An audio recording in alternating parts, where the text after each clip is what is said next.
Welcome to the Hangin Banners podcast with your host, Tyler Witt. How about this block here by Tyler Witt? You're going to see him get out in front, and he's going to get a key block. This brings his point. Jack Coachman. And here he is, having the time of his life. And Ryan Sartori.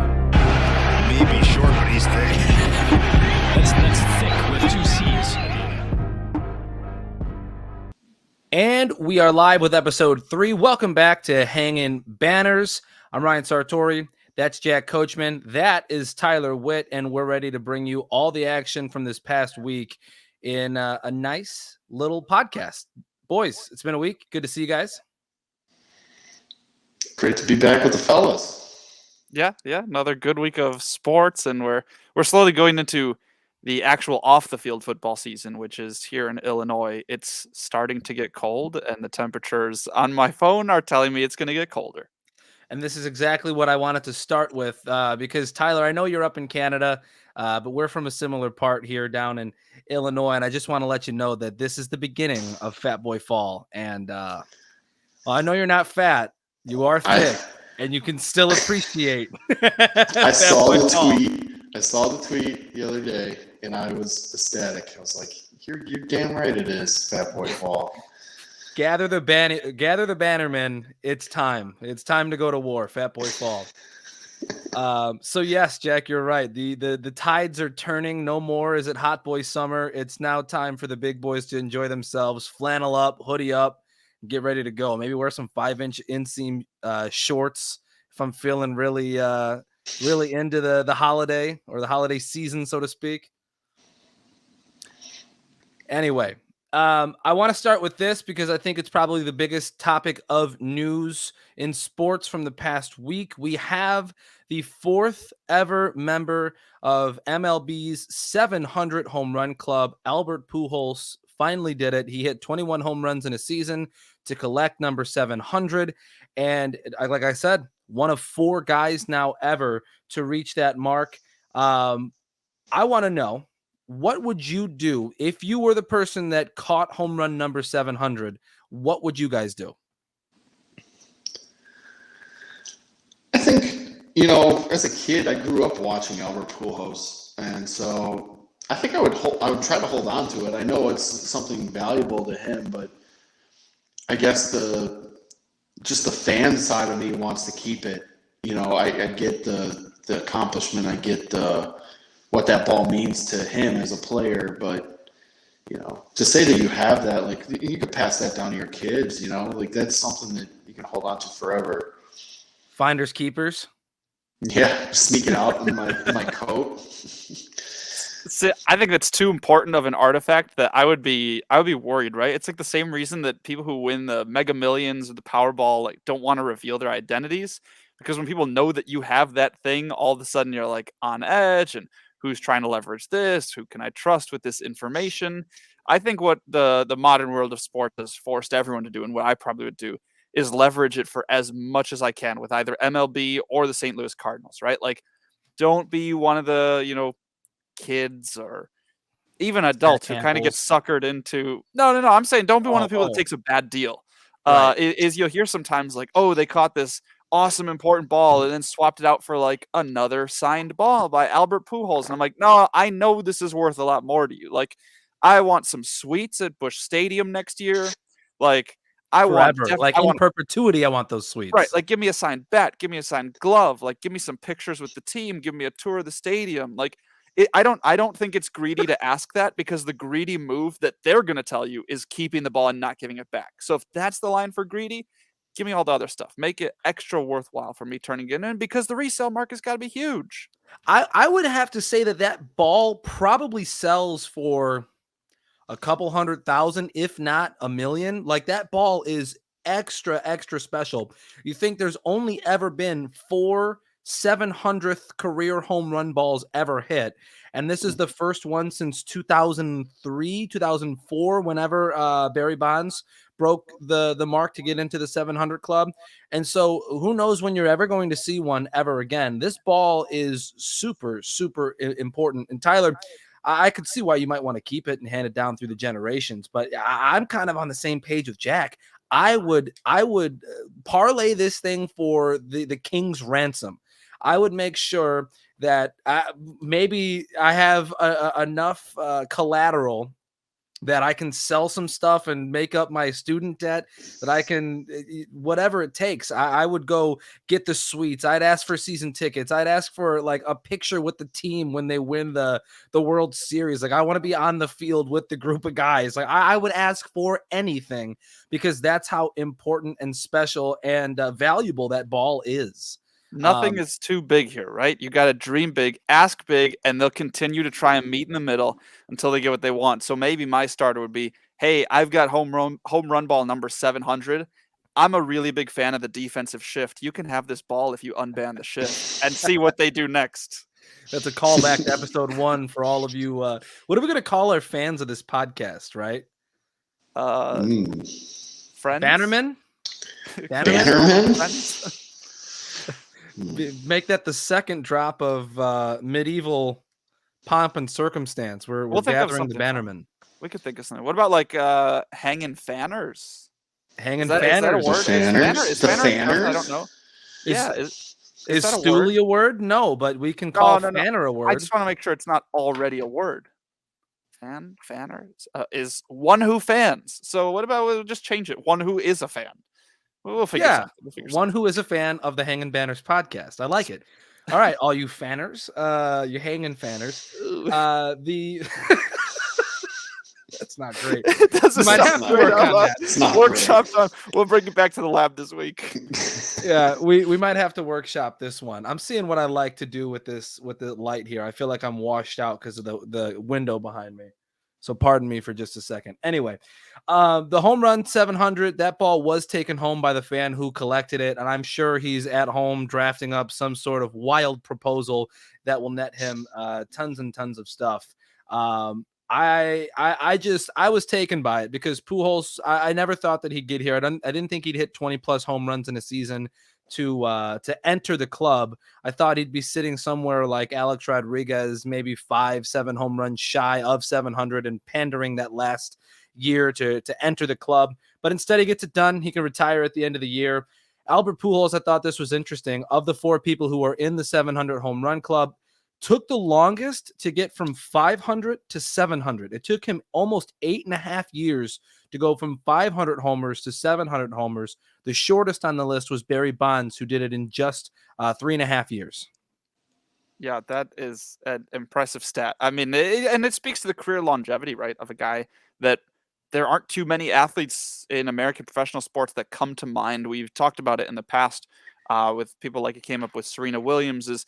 And at least for me, you guys aren't, too far off in age. I pretty much have always had Albert Pujols playing baseball as long as I've been alive. And that's the case for a lot of people in our general age bracket. So it's kind of weird to reflect and be like, oh yeah, like we are hitting a point where this guy, he's taken so long to get these milestones. Like he's got to be on the way out. And when you look back and you think that's weird. We haven't had baseball without Albert Pujols. Yeah, well, next year might be the first year that we do have it. I know, Tyler, you as a White Sox fan, you're so clearly showing off to everybody. Probably weren't hurt as much by Albert Pujols as a kid, but he tormented my childhood. He was in my nightmares. The nightmare for Cubs fans, but I think it's just a testament to how great his career is. Like, the fact that a player gave you nightmares on another team just simply because of how great he was at hitting a baseball is just it's just something so cool. And to see him reach his accomplishment after 8.5 years, like that's dedication. I mean, that's him being able to hit 21 home runs this year is just incredible. Like, at the start of the season, no one thought he had it in him. So huge props to him. And he's part of a great farewell tour over there with Yachty, possibly Waino too. I'll leave you with this, and we'll skip over to NFL Week 3. Pujols with the 700 is now the second hitter ever with 700 homers, 2,000 RBI, and 3,000 hits. The only other player in MLB history to have done this is Hank Aaron. Wow. Elite company. Yeah, well, and minuscule company too, right? Like just one other dude has ever done that. This is a layup first ballot Hall of Fame guy. You could probably, after he retires this year, you don't even need to wait the 5 years. Just go ahead and throw him in, give him the Kobe treatment, and yeah, well, hats off to Albert Pujols. But let's talk about a weird week. A weird week. NFL Week 3.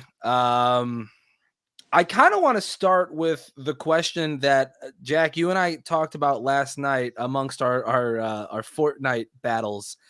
Is what do we know? What do we know about the NFL? It's so unclear that last night you jokingly gave me that the Giants are great. The Giants are a great team because they're undefeated. But I mean, Tyler, from the stuff that you've watched, from the intel that you have having played football for so long, is there a team right now that is actually good aside from like the Bills? I think we know the Bills are good. They had an off week against the Dolphins, but who's actually good? I mean, I think it's really up in the air, and this is like the first time in a long time that it's really been like this. There's truly no front runner right now, and that's kind of like, I mean, just some of the scores, like some of the games were just like unheard of, like Jacksonville blowout win. Like, when was the last time you heard that, if ever? Like, that's in maybe 2017, 2018. Yeah, but such a stretch. Like, it's truly incredible. And like, I know the Chiefs lost. They lost to the Colts. Like, there's a lot of craziness going on, and I think mid season is when we'll start to see those true front runners. But right now, it's just pure chaos in the league. So definitively, no, we don't know who's actually good aside from the Bills. There's just a lot of kind of gray. Yeah. And even then, the Bills aren't even in first place in their division since they just lost to the Dolphins on the road. So the team that probably is, and I would like to see all these generic, NFL, ESPN, CBS, everybody's going to put out their like weekly power rankings update of the league probably tomorrow after Monday Night Football, to see, are the Bills still at the top? Because even though they lost and you kind of feel like you have to move them down, they should still be the class of the NFL, right? But then it's like, who's up there with them and how far apart are they? And we just don't have those answers that we were hoping through 2 or 3 weeks we could at least narrow down a top chunk. Yeah, it's just interesting because I'm sitting here and I'm looking at like all the scores from this week and whatever, and I'm thinking, okay, at the beginning of the year, I think we could all probably say the Rams are going to be good, right? Mm-hmm. They haven't looked great. Something about Matthew Stafford is a little off. Cooper Kupp is still doing great things. They're still trying to figure out their backfield, and that team looks a little odd. You look at the Bucs, who really haven't had an opportunity to be the Bucs yet. The Packers, a lot of people think are going to be decent, but like even they haven't really beaten anybody yet. They beat the Bears, and they beat a Bucs team without their top 3 offensive weapons. The Chargers lose to the Jags, and Justin Herbert probably plays a game that he shouldn't play in. The Bengals have looked bad. The Vikings have had moments where you're like, what's going on there? And then you look at the key matchup of the week, and I suppose we can start like our coverage of individual games here, is Bills-Dolphins. And I think what that proved to us, if anything, is that, number one, the Bills are good. We know this. I think we can definitively say the Dolphins are good, but I think the key thing we learned from this is that the only team that can really knock off the Bills is the Bills, because they really beat themselves in this game. If you go back and you watch some of their management, especially the clock management, going into the half and going into the end of the game, it was mismanagement that really led to them losing 6 points, or what could have been more, had they done the right thing. So you go into the end of the first half, in field goal range. Allen tries to spike it. He actually fumbles the snap, has to pass, and the half ends. You leave 3 points on the board when you very clearly had it. And then going into the end of the game, I'm sure everybody has seen this. Buffalo is driving for a field goal without a timeout. Allen nearly gets sacked, steps up, dumps to McKenzie, who can't get out of bounds, and the game ends. They would have been driving for a game-winning field goal in that scenario. So they kind of beat themselves here. Yeah, I mean, just the clock management. I'm sure a lot of people have seen the trending video of the offensive coordinator absolutely losing it in the press box and Ken Dorsey, being mean to death today. But yeah, I mean, it's tough to see that, especially because, like we said, we know the Bills are a good football team. But on the flip side of that, I think for the Dolphins to hang in there with the Bills like that, I mean, it does show that the steps that they have come from last season. The one thing that really is kind of concerning for their future is how Tua is. And, he took a huge hit, was stumbling around. He exited the game for a period. He came back in and was able to finish, but people are going to start questioning, and I know the NFLPA is going to really dig into it because of the player safety, is what his health is like going forward. Yeah, what I had seen on that is I guess there was he had a back injury coming into the game that they were citing. That was what was the cause of his problems on the field after he got hit, which to the naked eye, it did look very concussion-esque, but again, we don't know all the inner workings of that. It might have been, and they might just not say, or maybe it really wasn't. But I think one thing that we've learned this season is that we want to believe the things that we know to be true, even if they haven't proven it. And this is an asterisk game, right? Like, it's the same thing we talked about week 1. The Bears beat the 49ers. Oh my gosh, the 49ers were potentially some darling team, and the Bears were supposed to be really bad, and then they won at home. Well, it was like horrible weather, super rainy game. Does that really count in the long run? And it might not weeks from now. To be fair to this game, the games played in Florida this week were played in extreme heat. It was like 100 degrees. Guys are cramping. Guys are falling off the field. The Bills had, I think it was one offensive lineman who they had to stop for that just looked like he couldn't keep going with the weather. And it's extreme humid heat. So you can also point to that and be like, the Bills were missing a bunch of defensive starters. This is the second week in a row the Dolphins have faced a good AFC team that is missing most of their secondary. And you also have an extreme weather game. So although, yes, I believe the Bills are good, and I believe the Dolphins are good, and I believe the Dolphins are closer to the Bills than people wanted to give them credit, it's also true that this might have been an anomalous game because of some of these other factors. Completely. And that was one of the biggest stories of that game was the heat, and was how many guys were just simply struggling from it. The fumble going into the first half that I mentioned, Jack, was blamed by the broadcasters anyway as a fumble due to the sweat on his hands. That's what they chunked it up to. So, and Tyler, to your point about Tua, like I thought that was one of the most questionable things to see. That looked very much like, oh, this dude is wildly concussed. His bell has been rung to the full extent of the law.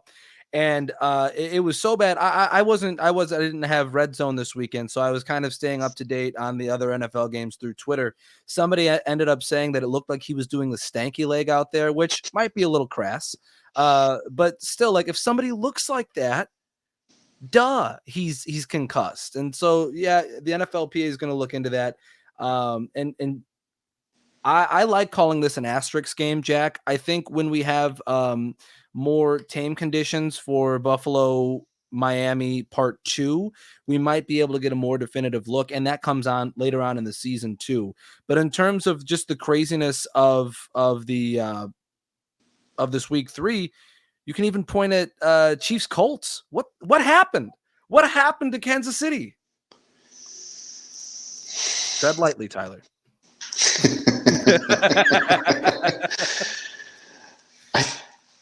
The Chiefs, they definitely, a big question coming into the season was their defense, and can their defense hold up? And I think that's what was their downfall in this game. I mean, you really struggled in key moments to keep the Colts of all teams from scoring.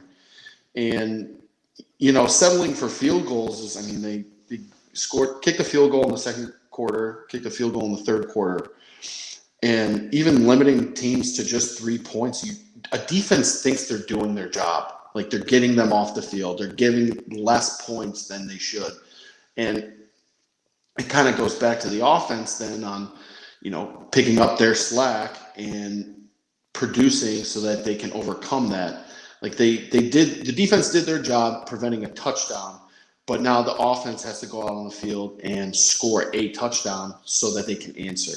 And I don't know. I just think it was just too much, too often. I mean, they scored in every quarter.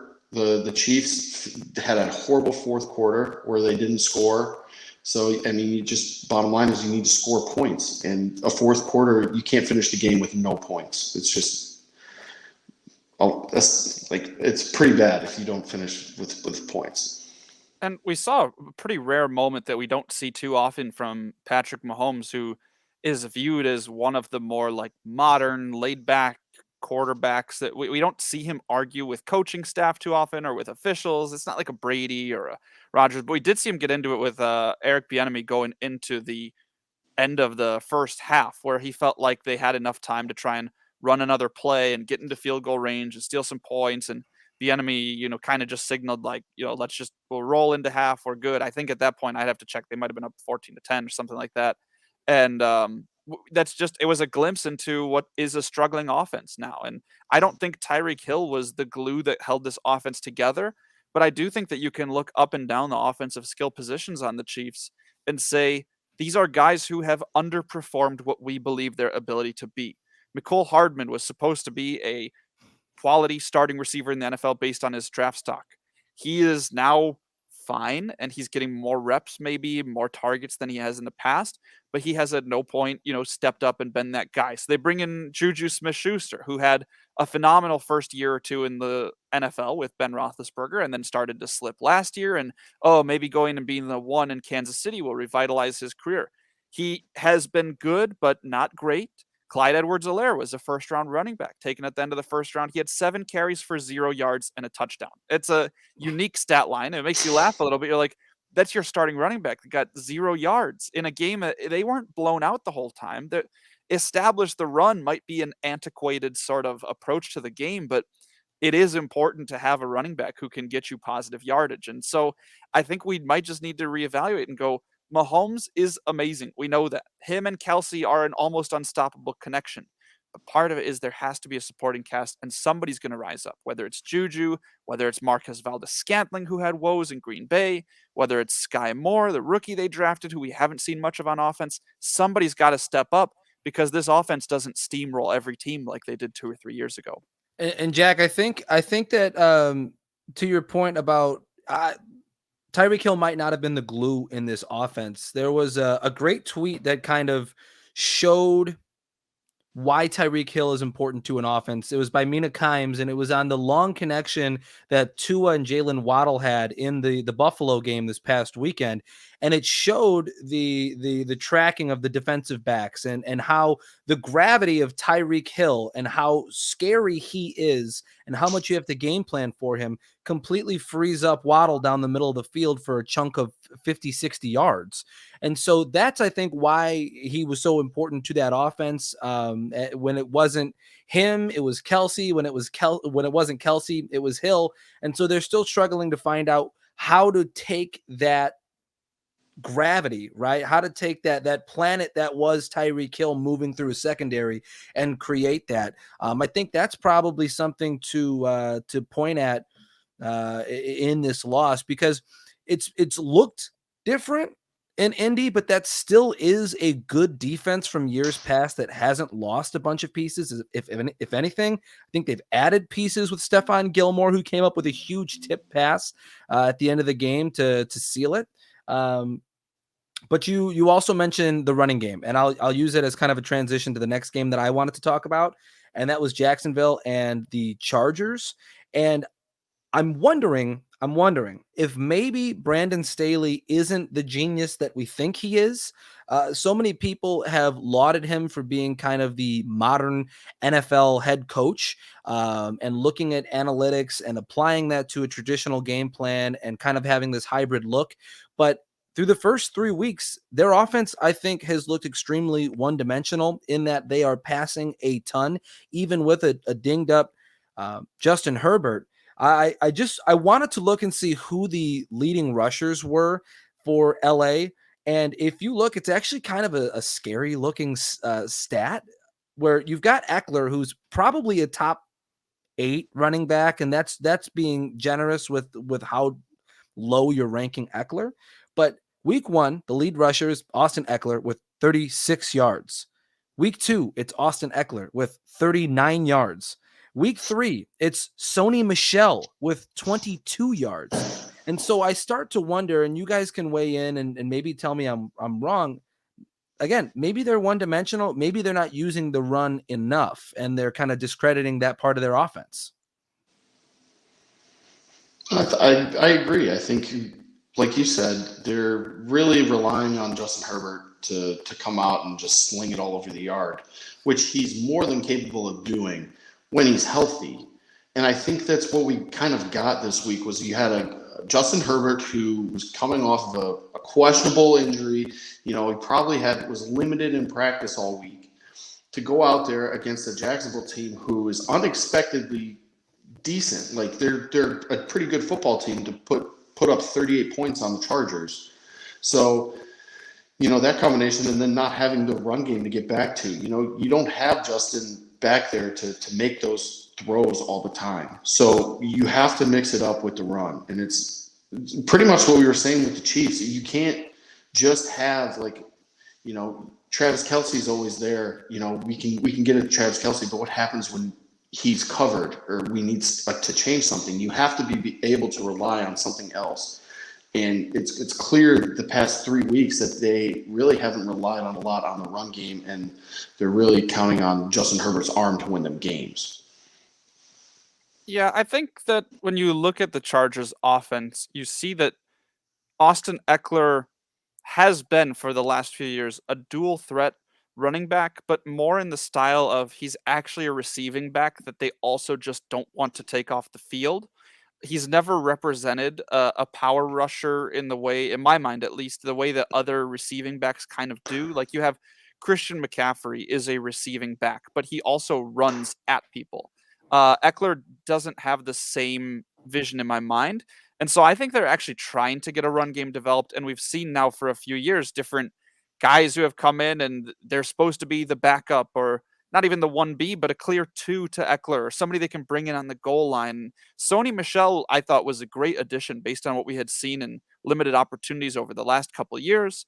And I think he can still be that guy. I know Joshua Kelly's another person that they're hoping can maybe fill that role. And maybe it's the combo of the two. Maybe it's not either of them.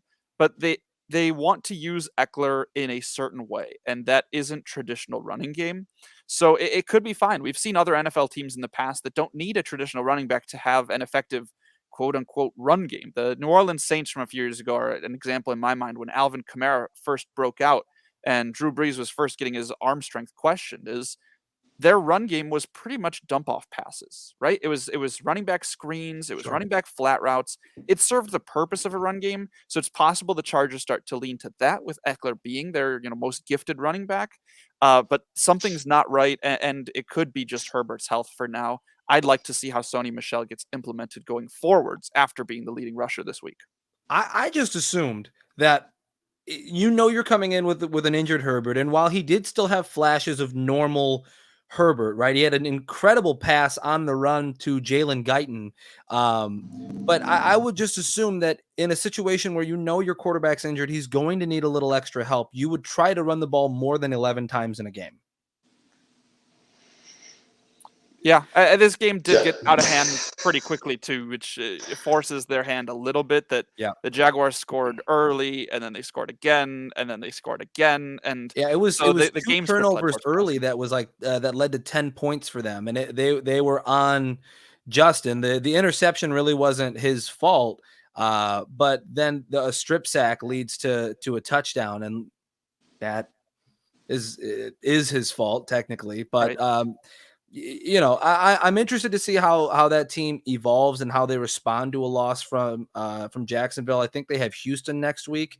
We'll see. If you make the decision this week to play Herbert and allow him to get hit by NFL linemen for an entire game, I think you're committing to the fact that you're going to play him for every game here on out until he gets significantly more injured.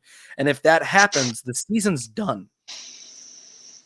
Yeah, Chargers players they're already dropping with injuries. We had I already am Rashawn Slater down with a bicep.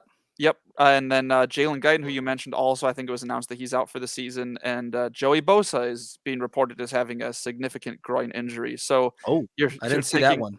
yeah, that came from about an hour ago. Brandon Staley mentioned it. So you're looking at marquee players. Keenan Allen already has missed a few weeks, and Herbert is already banged up. So this unfortunately this isn't new for Chargers fans. This seems to happen fairly frequently, but that could dictate the course of their season too.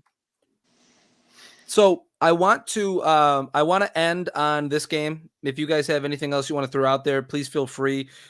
Jack, I'm coming at you specifically with this one.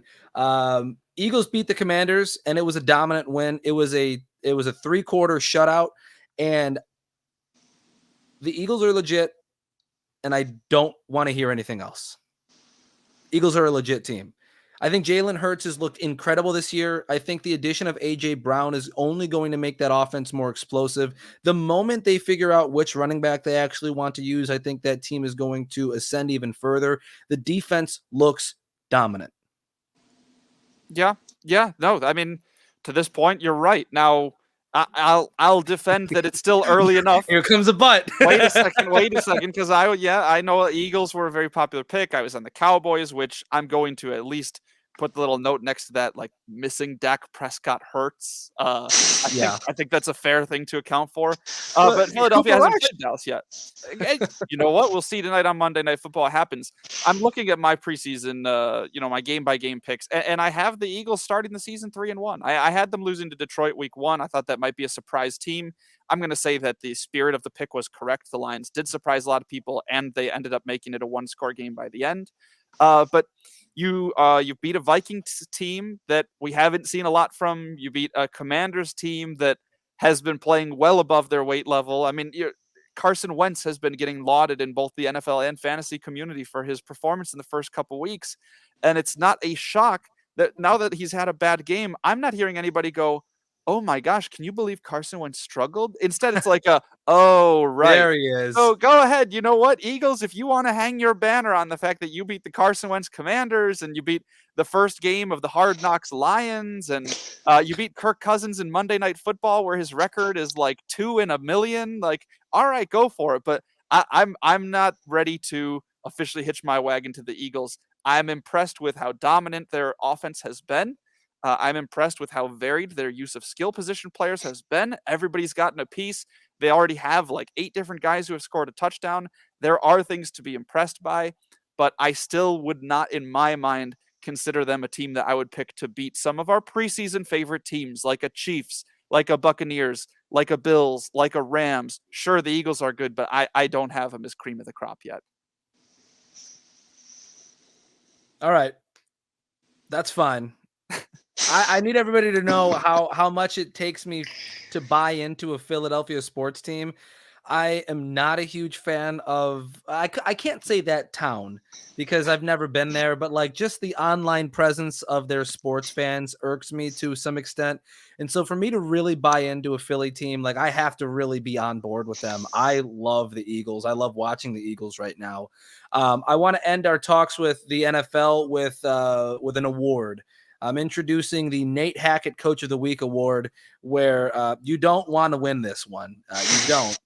I have brought to the table to win the Nate Hackett Coach of the Week award, Matt Eberflus, for one scenario, one situation that happened during the game. They're down 14-13 with a minute left and 3 timeouts, and they just waved that white flag. They 3 run plays. And they head to the locker room, essentially. They said, okay, we got the first down. Let's get out of here. At that point, you can go for a field goal, take the lead. The Bears end up winning by 3 points. And so why not go in and try to take a lead at half? And then you don't have to have some dramatic field goal at the end. You're taking knees in the victory formation. And so for that mismanagement, Matt Eberflus wins the Nate Hackett Coach of the Week award. Any opposers? Jeff. Any opposers? Oh, I've also got a nominee. He was mentioned earlier, and it's not necessarily for the same style of mismanagement, even though there was some mismanagement. I would like to nominate Bills offensive coordinator Ken Dorsey. And it's not because the Bills failed to score points at the end of either half.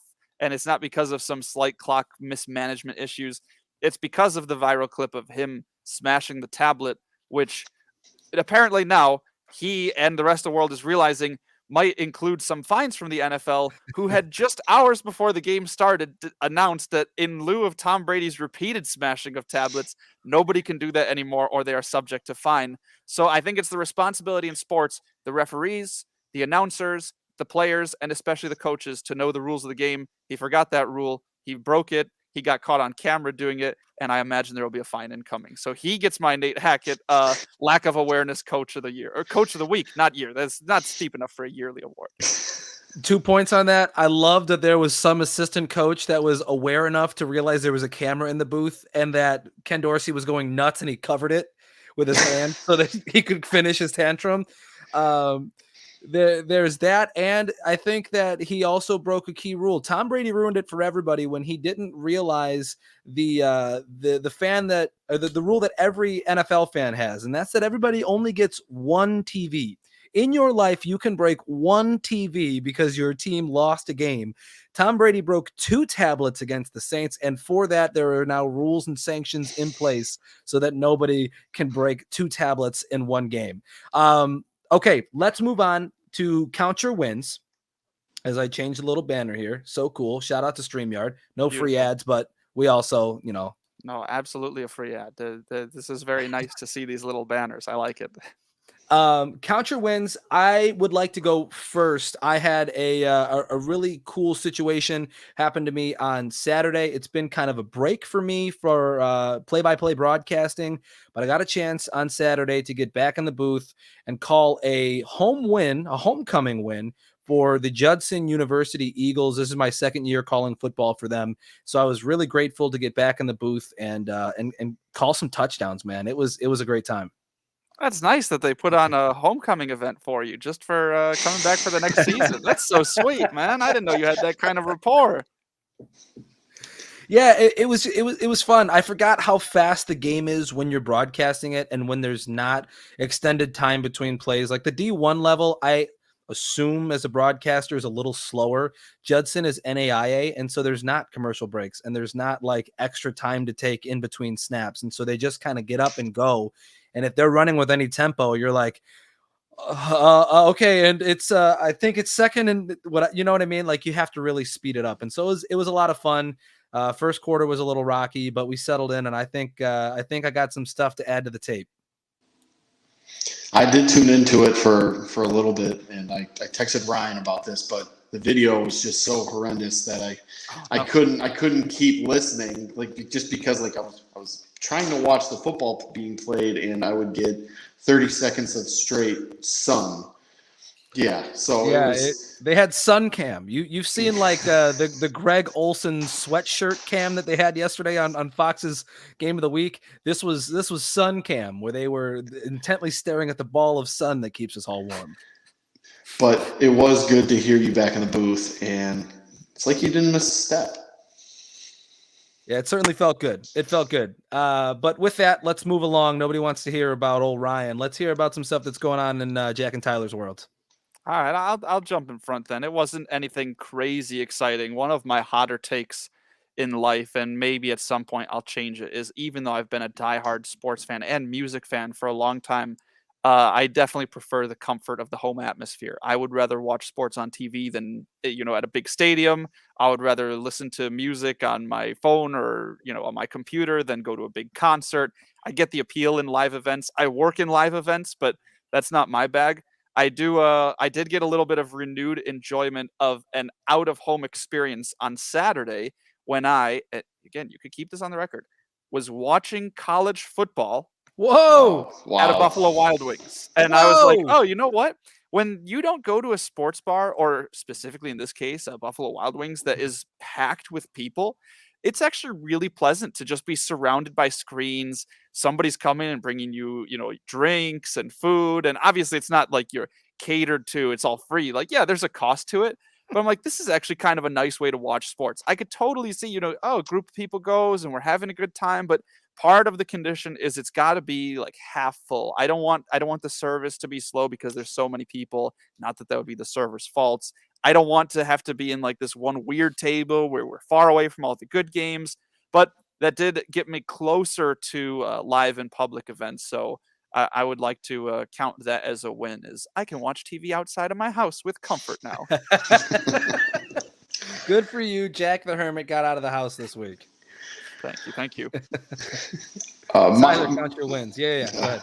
My win this week, we were on a bye week this week, so we were able to take a step back and just kind of relax. And me and my girlfriend, we took a 2-hour drive up further north to Hecla Island, with one of the last marshes in North America, and we hiked around for quite a while. So it was a beautiful day. It's basically just tall grass sticking out of water, and I mean, just beautiful. So quiet, and the wind running through the tall grass. And we brought our dog Mona with The cinnamon bun.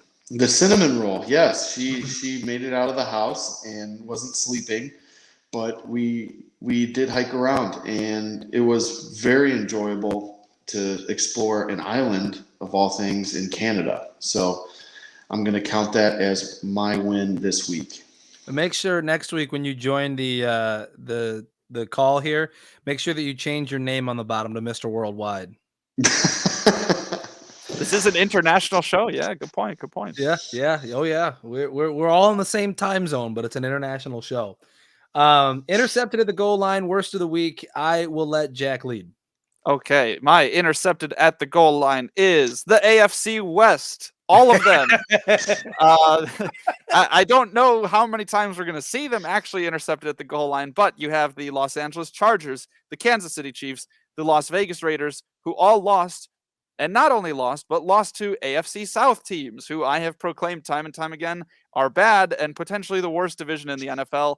I still believe it, which makes these losses even more hurtful. The Denver Broncos won their game, but in such a way that you cannot leave that game in a prideful manner and go, well, at least we have the Broncos. That would be the worst takeaway. So the AFC West going 1-3 and none of them looking good. And the whole thing is a mess. I got a sports book to specially make a bet for me of an idea that I had for this season, and it was the AFC West to go 16-0 against the AFC South, and I felt like one division so much better than the other. I got crazy odds. I would have won a potentially pretty big amount, and that bet not only died yesterday, it died, and then died one more time after it was already dead. And so the AFC West has not even, they didn't just let me down, they let everybody in Central, Mountain, and Pacific time down. The East apparently rules for now, and the South. Isn't there a meme from The Simpsons where like, stop kicking him, he's already dead? Yeah, except somebody put that meme up, and then I died again after that. So yeah, AFC West. Let's see something next time. I definitely made sure to let you know that the AFC West got kicked around yesterday. Yeah, that loud and clear. I got you. We'll bounce back stronger than ever, hopefully within the next month. Tyler, worst of the week, man. Let me hear it. Well, going into the college football world, we had a very close game this week. Warner took on Stephen F. Austin and lost 98-0. I mean, you're telling me you don't like college football, Jack? I mean, just absolute desecration of that team. 599 total yards, 195 punt return yards by Stephen F. Austin, which is insane. They had multiple punts, over 60 yards returned. They had 10 total touchdowns, 8 receiving, 2 rushing. And I just couldn't help myself but think, what do you say as a coach after this in the locker room? And as a player, I'm not even sure. But I wanted to ask you two that because, I mean, that's just a beatdown. And I don't know how you come back from that. 98-0 is a situation where I think by the time it's 50-0, you're already so mad. But because by the time it gets to 98-0, you're like, what are you going to do? It's like you've already been sitting in it for so long. I would assume it had to be 50-0 by halftime if that's your final score, or maybe early third quarter. I would assume you're already so mad that by the time you get to 98-0, you are just empty inside. I don't know that you say anything. But like my thing was like, okay, so at a certain point as Stephen F. Austin, you're going through the game. Okay, it's 50-0. You pull your starters. Like clearly you got their twos in. Okay, so then it gets to like 75, like 70-0. You pull them, and you're just playing people now. You're pulling fans out of the stands. We're like, you want to get a pass? Everyone is playing, but the people who you would never see in a competitive game are in and playing. How does Warner not score a point? So that is why I am like, you could take away, okay, it was 98-7. Okay, we were able to score against their threes, but like you can't even say you did that. It's just so embarrassing. I can't fathom the emotions in the locker room after that. Right, so I think this is a good time also to highlight, Tyler, obviously you have not only football experience, but college and professional experience in both of those atmospheres. As a tried and true armchair quarterback, like I know I can't do what a lot of these guys do, but I think this is important to highlight the gaps. Like when you watch a pro quarterback make a mistake and you're like, this guy's got to be gone. He's so bad. And then you watch a college football quarterback on Saturday make a mistake and you're like, this guy would never make the NFL. Like, yeah, SF Austin or Stephen F. Austin, they're D1.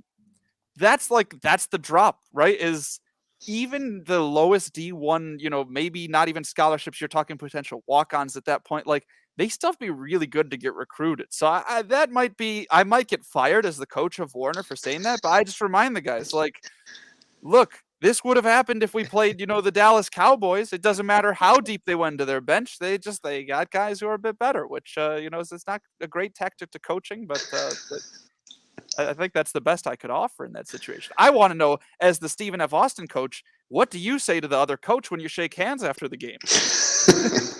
I would imagine it has to be like, fuck you, bitch. You just like say sorry and like I don't even think at this level, I don't think this is one of those games where like Warner got paid $1 million because Stephen F. Austin, this isn't a D1 matchup. So you can't even be like, well, at least we gave you $1 million to come lose like that. Like maybe you just pay for their bus, the gas money or something. I don't know.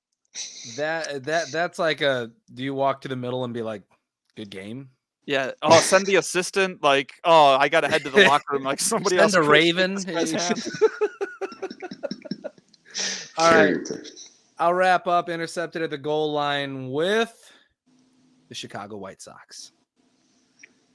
Trust me, I know. Yeah, bye, Jack. We'll see you. Turn his camera off for those listening. Please be gentle. Please be gentle. AFK. Listen, I know that I root for the boys in blue, but I was seriously pulling for the White Sox because I want to see playoff baseball in Chicago. October is better when you have playoff baseball to root for hometown teams. It's just the way to be. I've never rooted against the White Sox. I wanted to see them be good. But they go into a series last week with the Cleveland Guardians with an opportunity to take trailing 5 games in the AL Central and make it a 2-game deficit in the AL Central. And instead they go in and they get swept. And not like in close games. Maybe the first one, they went to the 11th inning, they fought back, whatever. There was still some miscues in that game that shouldn't have made it as close as it was. But then game 2 and game 3 were just absolute blowouts. The third game, they looked like lack of effort. One person that I have to highlight in all of this is Yoan Moncada, who is so difficult to watch play. And when I talk about some of those miscues in game 1, it's him with 2 runners on and 1 out, runner on first and second, fielding the ball at third, tapping the bag, and then just kind of randomly hucking it over towards first in hopes to turning a double play. And instead, he one-hops it to Abreu in and out of the glove, and a run scores because it kicks so far away from Abreu. Like he's been hitting a $148 on the season at times. He is notably bad, and the White Sox signed him to one of those young contracts like Acuna got, like Michael Harris has gotten in Atlanta. They still owe this guy $41 million. And he is somebody that you can point at and say, like, you aren't trying as hard as everybody else on the team. Why are you here? I would like to believe that because we've seen him be better and because I want him to be better, I would like to believe that the problem falls in what I found to be the most disheartening news of the last month with the White Sox, which was the announcement that Tony La Russa will not return for the remainder of the season. A little too late. Also, why did they add the "for the remainder of the season" part? I like, you have to question, is this team motivated by a coach who has struggled and who was already suspected of not being able to connect with this like young, vibrant team well? And I don't know that the intangibles are that great that like a supposedly good team can fall so dramatically within one season. But as far as if you're talking effort, drive, do the players look engaged? That feels to me like a coaching problem when your team is not worst in the league. And the White Sox aren't that. So maybe TLR's coming back next year is what that announcement sounded. It left the door open. I don't know why. I don't know why they left the door open. He cannot come back. It can't be him. If you look at just the difference from him leaving with the medical emergency and having Miguel Cairo as the interim coach while TLR has been gone, they look notably different. And some of the things that you start to hear coming out of camp with the White Sox is you've got Frank Menachino, the hitting coach for the White Sox, telling the players, okay, be patient. You can take strikes, but when you get your pitch that you're guessing, swing hard. Swing for homers, swing for extra bases, right? At the same time, you've got the manager essentially micromanaging, telling his players, don't do it that way. Swing a lot and get singles and try to get on base. So you have dysfunction between coaches, but also you have your manager telling your players do things in a less efficient manner. Hit the ball on the ground. Who cares? When we know that high ground ball rates do not equate to successful offenses. You say we, but do know that when you say we, it is not a collective everyone, because we've at least named one person who doesn't know, and it appears that he's not officially gone. The Hall of Fame baseball person. Which really, really hurt me. On top of this like drastic falling apart, right? As I'm like, all right, I could get into some playoff baseball, even if we sneak in and like we're not super impressive. There's a chance that things go well. And yeah, I appreciate, Tyler, that you wore your White Sox gear. It just like the combination of like hearing the negative things and then just looking and seeing the logo is like compounding my frustration. And I'm like, yeah. Oh, this is why I guess college football, maybe you're going to take baseball's place soon. Tyler, I'm going to ask you this question, and then we're going to move to blank you very much. On that roster right now for the White Sox, which I think is mindlessly constructed, you've got like 3 or 4 first basemen, and they're playing random positions that they shouldn't be playing. Is there a player or players on the team that this offseason, when they are restructuring things and rebuilding some things, and I don't mean rebuilding in a way of like tearing it down and building it back up, but maybe a retool, is there a player or players on the team that are untouchable? I think at this point, Jose Abreu would be that person. And he's going to be a free agent, I believe. And I think you need to bring him back because he's been there long enough to understand like what the culture should be.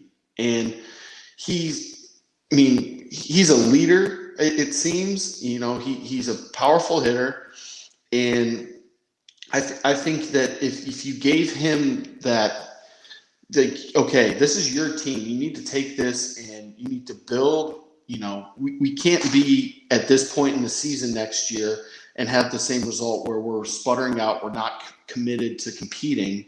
You need to build this camaraderie amongst the guys, and get it to this place where we will be competitive towards the back end, even if we might not be playoff bound.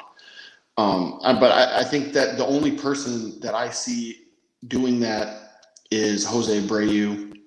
And I can see Tim Anderson as well, but I think Jose Abreu is a little more mature than Tim Anderson.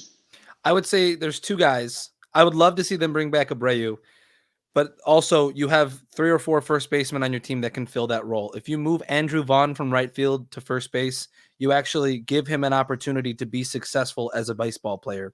I see there's 2 people on that team that you cannot move whatsoever, and that's Luis Robert and Dylan Cease. That's it. Everybody else is touchable. Everybody else is movable. I would trade Tim Anderson. I like Tim Anderson. I like what he's brought to the city of Chicago. I like what he represents. I would trade him in an instant if it meant my team got better. I think I would add to the less touchable category. Tim Anderson, unfortunately, wasn't even a name that came to mind because I'd like him to have success somewhere else if that's the case. I also would like to believe that if the skeleton of this team is good, if the foundation is in a place where a couple moves could turn them around, I would like to see Liam Hendriks stick around. I think, again, if you have like a high value position, like a closer that can just create wins for your team in what might be a competitive division, regardless of if it's the top division or not, that's one player. The other one is, I feel like we had a run of a few years, and you're talking like NFL about the quarterback carousel. It's not quite as impactful in the MLB, but I do appreciate having a catcher that I feel like is reliable defensively and who has veteran presence. And so I wouldn't want to lose Yasmani Grandal, but also he isn't what he was when we brought him in. And it's one of those, like, it's the Yohan Moncada. Like, is this somebody who can turn it around? We are going to have plenty of time to talk about this come December and all of that, and how all the reconstruction happens as it's taking place. We unfortunately have to move on from this right now, though. As much as I want to get into deep baseball conversation about roster construction and all of that, we do need to move on to Blank You Very Much, which we are going to do 2 of this week, and we'll start with the Pro Bowl. Pro Bowl is no more, gentlemen. I know that probably breaks your heart.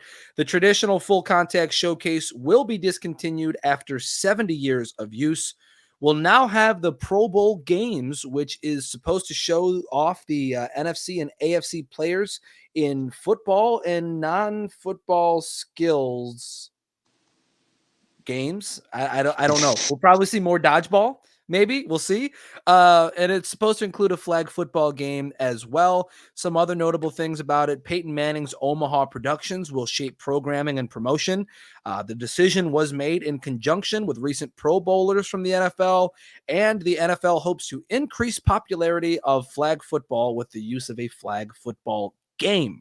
So I ask, what is better than the Pro Bowl? What event is better than the Pro Bowl? I don't know where to take this, so I'm going to let one of you two take the lead. I'll start. I'm going to say competitive tag. I don't know if you guys remember the Watt brothers had a short-lived TV show. I think it was just called Ultimate Tag. I also was reminded of the sport when Facebook showed me a clip of one of the most historic performances in competitive tag history, where an individual eluded taggers from another team for 8 consecutive rounds. The inner workings of that sport don't matter, but all you're doing is watch guys run around whatever field was set up. There's typically some bars to swing off of, like monkey bar type stuff. There's normally poles and vaults and things that you can move around to try and dodge what's happening. And I feel like if we're just going to watch people who we know are athletic do super athletic things, like let them play tag. At least there's more contact in that than there was in the Pro Bowl.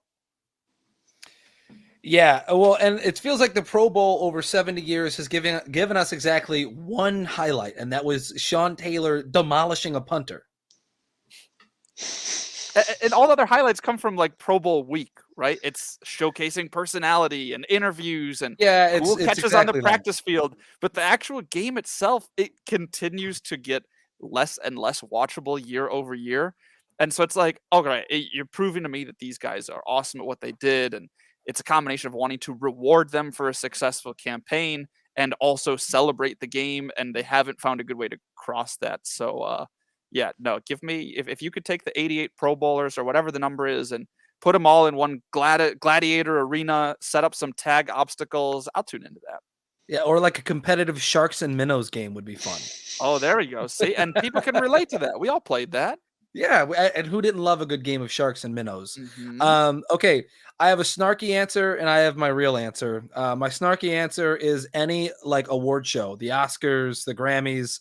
They are boring, but they at least give you a maybe memeable moment out of all of them, right? Like Chris Rock getting slapped. I've seen over the years, there's been a ton of different memeable moments. Kanye going up on stage and saying that Beyonce had the best music video of all time while stealing Taylor's thunder, et cetera, et cetera.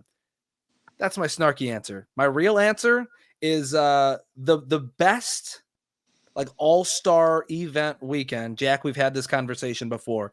The MLB All-Star Weekend is a better event than the Pro Bowl. It is the best, in my opinion, of the all-star formats.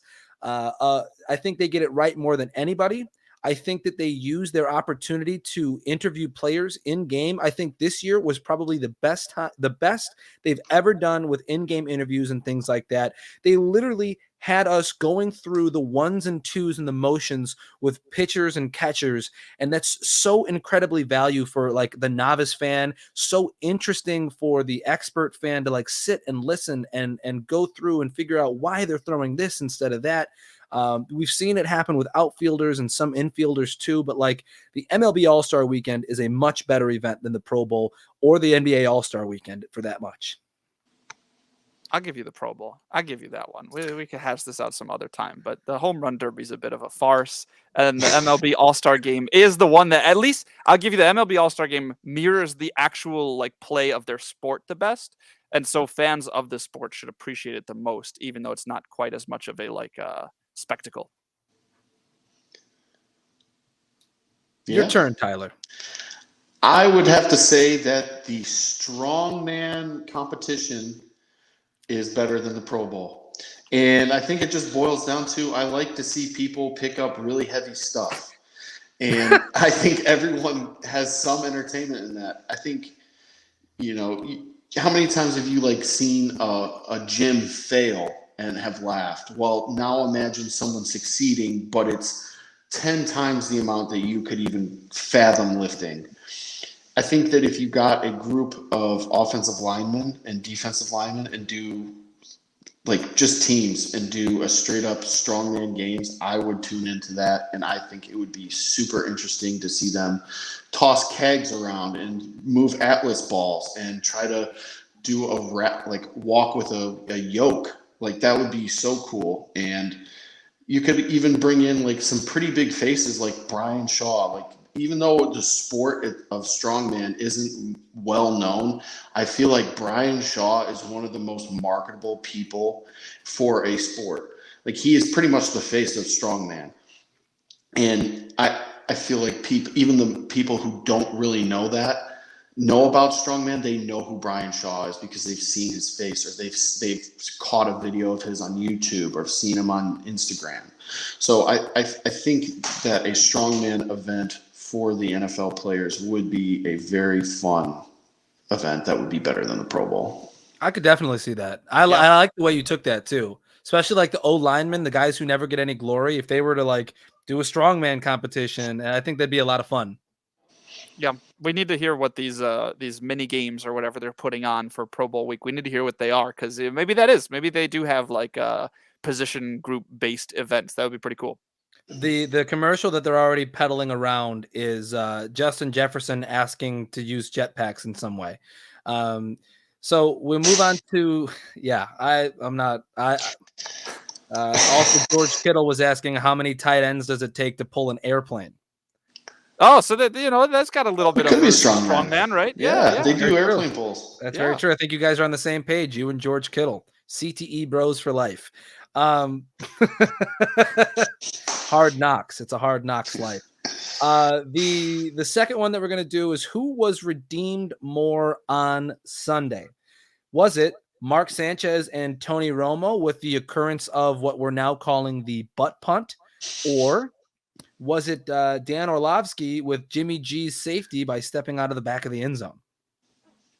Tyler, you take the lead on this one. I want to hear your thoughts here. I have to say I don't think anyone can come back from what Mark Sanchez went through, but Tony Romo can get redeemed with the butt punt. I have seen so many funny memes about the butt punt that I completely forgot that the butt fumble was a thing. But just the clip of Mark Sanchez is something that I can't redeem for. But Tony Romo for sure. Probably the top meme that I saw was I'm telling my child this is where footballs come from. And it's the football hitting actually in contact with his butt. And I had to put my phone down because I laughed so hard. So it was one of those things for me that it was pretty cut and dry for me. The player who had the ball punted off of his tuchus was a man by the name of Trent Sherfield, who tweeted after the game, "My cheeks have a big W tatted on them." Is that a reference to the fact that they won? I hope so. And so I don't think the laces make the... No, it would have to hit you a W. weird sort of way. I'm trying to think National Football League official ball. There's no W's in there. Could you imagine? Never mind. I'm just thinking if somehow maybe the ball like eked through and just kind of grazed one, how much worse that situation would have been for him. I don't think there'd be jokes after the game. Jack, who got more redemption, Sanchez and Romo or Orlovsky? I'm gonna say nobody got redeemed. I think it's tough because these were situations that I don't think they're gonna be as memorable. And part of it is the hindsight bias of we've had for years these other plays. If I had to pick one of the two, I'm gonna say Dan Orlovsky, but only on account of the fact that he was able to just tweet out freedom in all caps to celebrate what wasn't a 15 minutes of fame, but for him, I think it's going to be like a 15 minutes of relief because we're not going to forget it. It's a matter of what is your career remembered by, right? And Mark Sanchez, the butt fumble is something that he's remembered by. Tony Romo, unfortunately, didn't do a lot else that when you think of Tony Romo plays, like he's also in there too. Dan Orlovsky, walking out the back of his end zone, also so much more embarrassing than what Jimmy Garoppolo did because Orlovsky kept going. Garoppolo at least got rid of the ball after he was out. Orlovsky's still rolling out of the end zone. Like the play is over and he's still going. Also, if there's one shining moment for Jimmy G, he did actually save his team points because he threw a pick six. And it was a kerfuffle of a play. Yeah. It was really like 4 to 6 point swing depending on what happened. So also Jimmy Garoppolo, he's too famous otherwise. Orlovsky is synonymous with one thing. So even though he got a little bit of redemption, Dan Orlovsky will forever be remembered for running out the back of the end zone. These other players will not be. Yeah, I have Dan Orlovsky as well, and I think it's just because of his presence in the media right now and his ability to kind of shift the story, if you will. Obviously, Sanchez and Romo have presences in our Sunday as well. Presence in our Sunday as well. What is the plural of presence? I think presence is right there. I think presences, singular faux plural. But anyway, they have presence in our Sunday, and they didn't take the time to go on Twitter and chime in, whereas Orlovsky did. And I've been listening to ESPN programming all day. It's just been him being like, finally, when this happens, they have something else to show other than me running away from Jared Allen with my tail tucked between my legs. Okay, with that, we will transition to low-hanging fruit. I have one for us. I'm interested to see how the technology we have here with StreamYard works because my low-hanging fruit is the University of Colorado's mascot, Chips. Obviously, you know Ralphie, the buffalo, like the actual buffalo. This is Chips. This is their animated mascot, if you will, like the more traditional mascot. And Colorado was being beaten so bad on Saturday by UCLA that Chips had simply given up. And this is him during the fourth quarter. That's Chips playing solitaire. Oh, no. That's Chips. I'll play it one more time. That is Chips playing solitaire on the brim as Buffalo trails UCLA 16-44. That's the like guy who's supposed to be the most rah-rah of anybody, the mascot, is like, we're getting beat so bad, I'm going to play solitaire. so I've met some people who are mascots, but not enough to have great insight. I would have to guess a big difference between professional mascots and college mascots is that the person inside of the college mascot cares so much more deeply because it's like the school they chose and the school spirit, whereas the professional mascot, that part of that is just that's the line of work they chose, appearances, things like that. So you might have some Colorado super fan in there that honestly is like, I can't put on a show if you guys aren't going to put on a show for me. But to actually be playing solitaire with the giant cards, like they had that in stock. You don't just go to a football stadium and there's a giant deck of cards. Like this was an individual who was approaching a boiling point, finally hit it and said, I don't care what they say, it has to be done. And it's so painful to watch. Well, if you think about it, like if he was just a regular student, which he probably is, he would be out of the game and drinking. Like he'd be at a bar or he'd be hanging out with his friends or doing something other than watching that awful game. But instead, he signed up. He wanted to show school spirit, probably help himself get a scholarship. So he decided he was going to be the mascot. And now he has to suffer just miserably watching them play. So it's just very... I could feel the hopelessness from him, like playing the solitaire cards. Colorado allows about 43 points per game and scores about 12 points per game. They've also been outscored this year 173-47 in 4 games. If you had to guess who the offensive coordinator for Colorado is, who would you guess? My grandmother. That's what I was going to guess too. I'm so sorry. Mike Sanford is the offensive coordinator. He used to be a former WKU head coach. Oh, yes, and a good friend of yours. Not a very good friend to anyone on that team. He's not well liked. Public enemy number 1. Basically, I don't know many people who have great things to say about him, but after his stay at Western Kentucky as the head coach, he went to Minnesota for multiple years.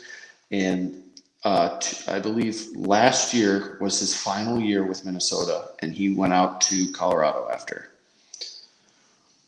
I'm just shocked that when you read the total score results of the 3 Colorado games, that also was my score prediction for when Stephen F. Austin plays my local middle school next week. I mean, that's bad. That's a Power 5 program too. We're not talking about Warner. We're talking about the University of Colorado State University. Wow, that's a tough scene for the Buffaloes. Yeah. All right, boys, pick some low-hanging fruit if you got it. All right, I'll go. We had this topic kind of marked as something we could discuss, so I'll go into it. I'm going to say it was so silly of the internet to get the Super Bowl halftime artist wrong this week. There was the swaths of people online who are either big Taylor Swift fans or who saw that NFL announced it's no longer Pepsi who's the halftime sponsor, it's Apple Music, and Taylor Swift could never do Pepsi halftime because she's sponsored with Coke, and everyone's like, oh my God, Taylor Swift is doing halftime, which doesn't hold a lot of water, but then she's got an album coming out in a couple months, and she'll be launching a big tour, and people are like, wait a second, this lines up well with the Super Bowl, and I don't know if it forced the hand of what happened, but in my opinion, for the sake of the energy of the stadium and my own personal music preferences, I was excited to hear that Rihanna will actually be the headline Super Bowl artist instead of Taylor Swift. But that was just very confusing to keep up with, is like, wow, Taylor Swift, everyone thinks it's her. There was at least one report out that she was going to do halftime. And then not a couple days later, it's like, actually, Apple Music presents Rihanna. And I'm like, oh, okay, well, that's unexpected, but I'll take it. Rihanna's, in my opinion, the better choice of the two. I can't imagine listening to Taylor Swift for 25 straight minutes. No matter who she brings out as a guest, I am elated that it wasn't T-Swizzle. I think Rock Nation still is in charge. Jay-Z and Rock Nation still are setting up the halftime shows. So that also would have been a big pivot after the last few artists that we've seen. We had Shakira and J-Lo, then we had Dr. Dre and Snoop Dogg and a few others last year, Taylor Swift definitely would have been a big left turn and unexpected from Rock Nation. Tyler Witt, I almost downloaded this video. I know what you're about to talk about. I almost downloaded it to show it today. But go ahead and tell us about This was courtesy of your retweet that I discovered this, so I appreciate you, Ryan. So Sabadell is a bus service in Spain that this past week unveiled their new mascot, and his name is, I'll describe him first before I get to his name. It looks to be a cat of sorts. He's got two long ears going straight up, green. His arms and legs are green, and he has what appears to be the bus lines on him in different colors. And so he looks very odd, but his new name, the new mascot's name, is Bussi. So, okay, to be clear, I think it's Bussi. No, it's Spain. Bussi. That's probably Bussi. Yeah, it's Bussi. Bussi, right? It's in Spain. They're not going to say Bussi. That's not how the alphabet works there. Oh my god! In Spanish it is bus. Bussi. So, no. So I was very taken aback by Bussi. Oh, I'm trying to show show the video. You have to. No, please. I already looked at it like. Hold on a second. Hold on. Let me remove myself really quick. Uh-oh.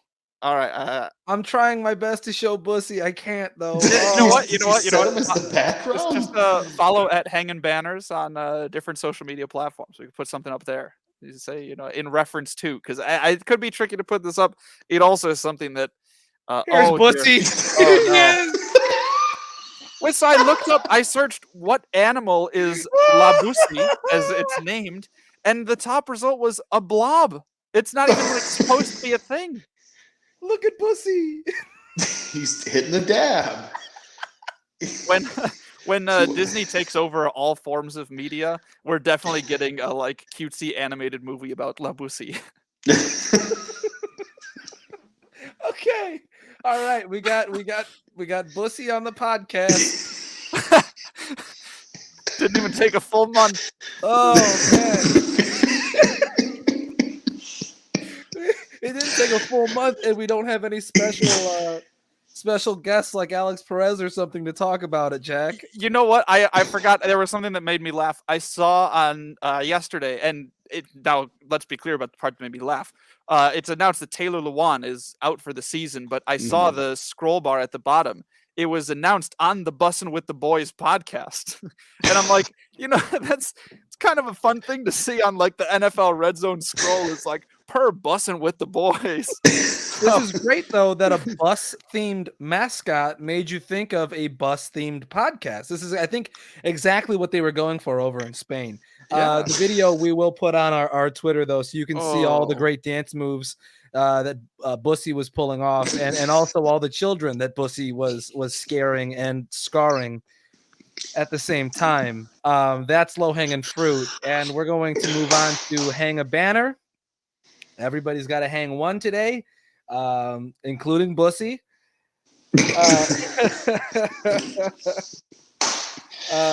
Jack, while Tyler works out his giggles, I'd like to hear who you're hanging a banner for. All right, this is going to be part 2 of an absolute surprise from me on such an early episode during what I would consider the real football season, while the other one's also going on. My banner goes to Texas A&M football. Again, the college football that I'm watching, one of the most exciting things to see in sports is that's what I've been saying they should do all along. And it's showcased, if neither of you have, but for people who have played me in Madden, I make excellent use of the pitch button to pitch it back. And I'm like, you know what? If I've got a guy there and everyone's running at me, why not? So Texas A&M, as it's approaching the end of the first half in their game against Arkansas fumbles.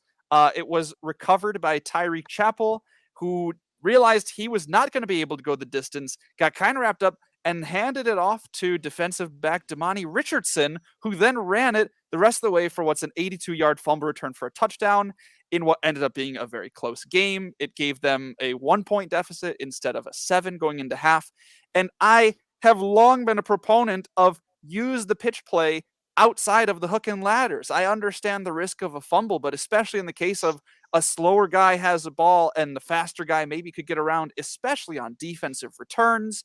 If you're in a situation where you've got one man to beat down the sideline on a long play and you realize you've got a teammate in the middle, like, watch a soccer game. Have you heard of a cross or a center ball? Like, toss it that way. Even if they don't get it right away, there's no one else there because everyone's looking at you. So not only did Texas A&M execute this in a way that I loved, it also proved that I have been right all along. So my banner goes to a combination of me and Texas A&M football. We can share this one.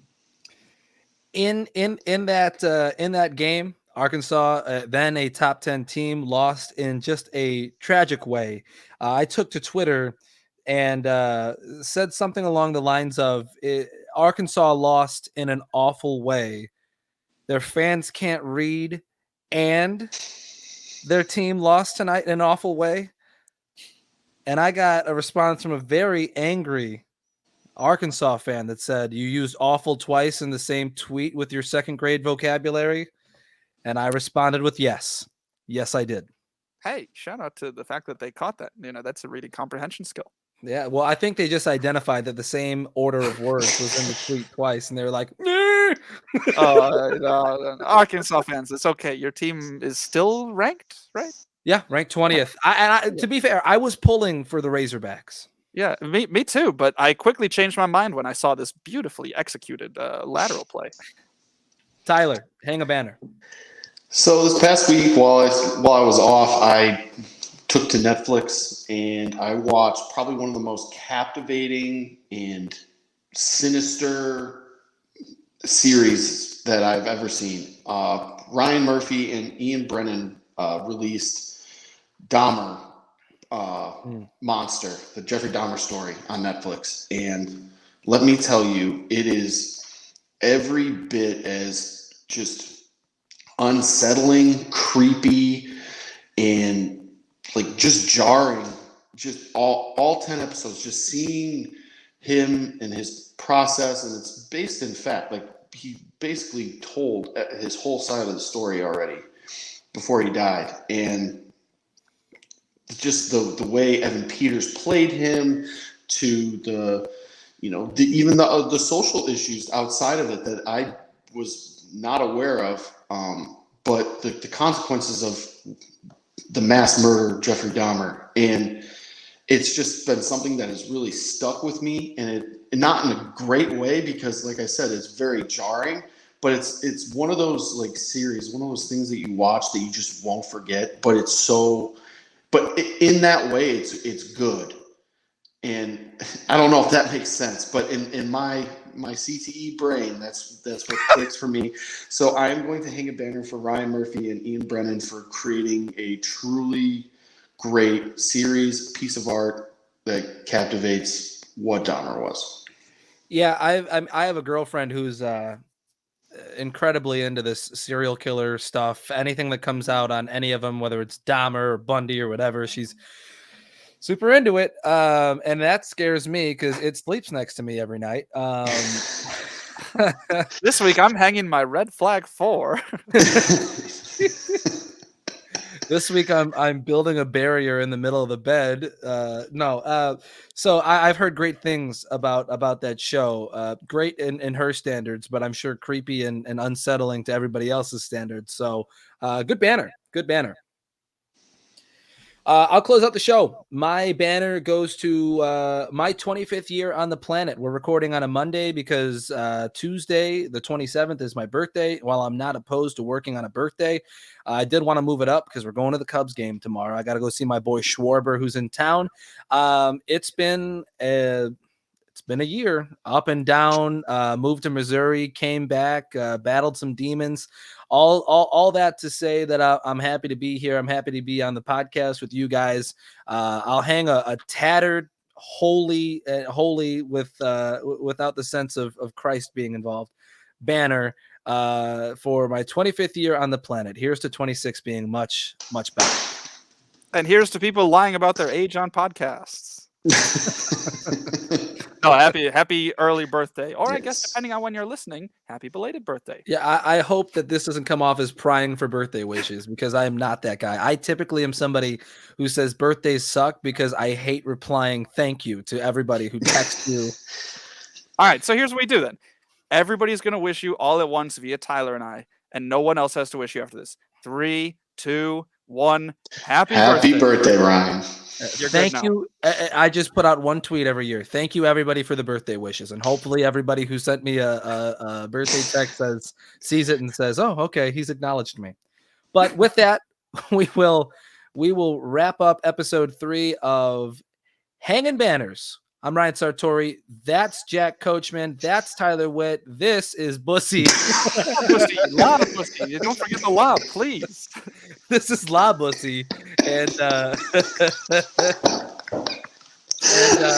we'll be back next week with episode 4. We'll see you guys later. Peace. Okay, great. Thanks a lot for that look into sports, Brian. Yeah. And when we come back, we'll have one final look at weather. Stay tuned.